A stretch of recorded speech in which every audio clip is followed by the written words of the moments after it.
वर्तमान सत्र के दौरान दोनों सदनों के रिकॉर्ड संख्या में लगभग 150 विपक्षी सांसदों का निलंबन होना सरकार व विपक्ष के लिए भी कोई गुड वर्क व अच्छा कीर्तिमान नहीं है।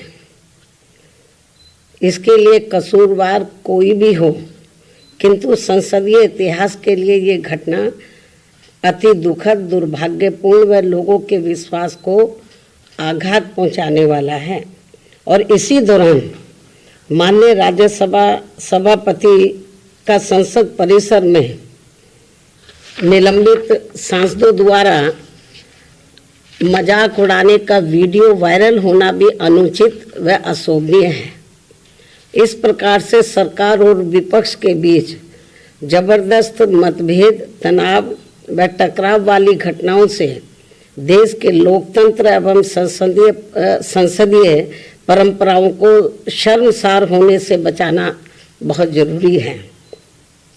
साथ ही विपक्ष विहीन संसद में आम जन के हित से जुड़े, देश व आम जनहित से जुड़े अति महत्वपूर्ण विधेयकों का पारित होना भी ये अच्छी परंपरा नहीं है।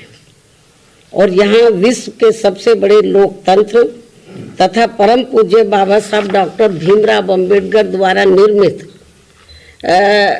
यहाँ पवित्र संविधान, संसद व अच्छी संसदीय परंपराओं को बचाने की जिम्मेवारी किसी भी एक की नहीं है, बल्कि सभी की है, और जिसे सभी को मिलकर निभाना चाहिए। इतना ही नहीं, बल्कि अभी हाल ही में संसद की सुरक्षा में जो सेंध लगाई गई है, ये भी कोई ठीक नहीं है। ये अति गंभीर व चिंतनीय भी है, और इस मामले में सभी को मिलकर संसद की सुरक्षा की तरफ विशेष ध्यान देना चाहिए। एक दूसरे पर आरोप प्रत्यारोप लगाने से काम नहीं चलेगा,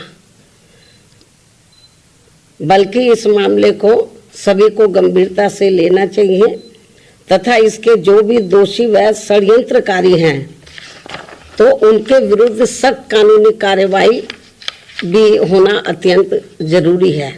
तथा ऐसे में इसके खुफिया विभाग को भी अब काफ़ी सतर्क रहने की ज़रूरत है, ताकि आगे कभी भी ऐसी घटना की पुनरावृत्ति न हो सके।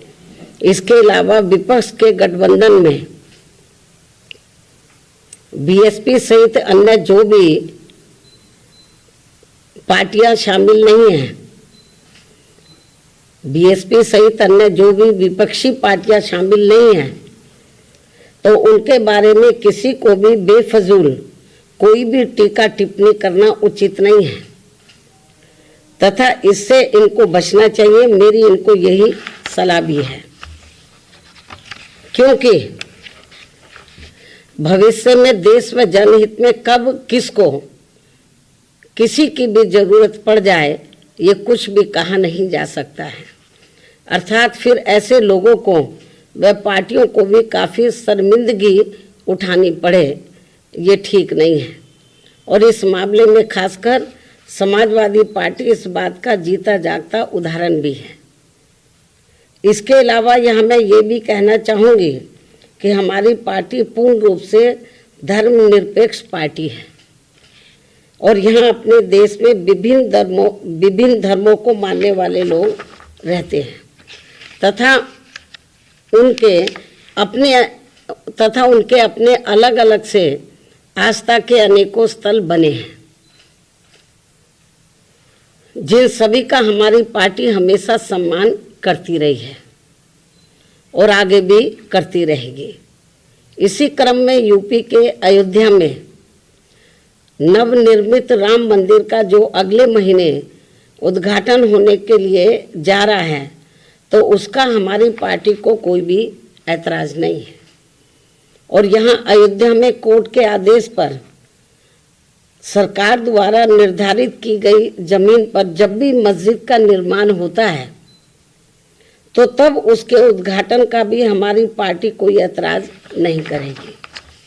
अर्थात हमारी पार्टी सभी धर्मों के स्थलों का पूरा सम्मान करती है, लेकिन पिछले कुछ वर्षों से इसकी आड़ में जो राजनीति की जा रही है, जो घिनौनी राजनीति की जा रही है, ये अति दुखद व चिंतनीय भी है, जो नहीं होना चाहिए, क्योंकि इससे अपना देश कमजोरी होगा, मजबूत नहीं, तथा इससे लोगों में आपस में नफरत पैदा होती है, जो ये कतई भी उचित नहीं है।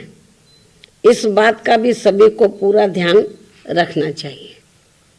इन्हीं कुछ खास बातों के साथ ही अब मैं अपनी बात यही समाप्त करती हूँ। धन्यवाद। संसद के वर्तमान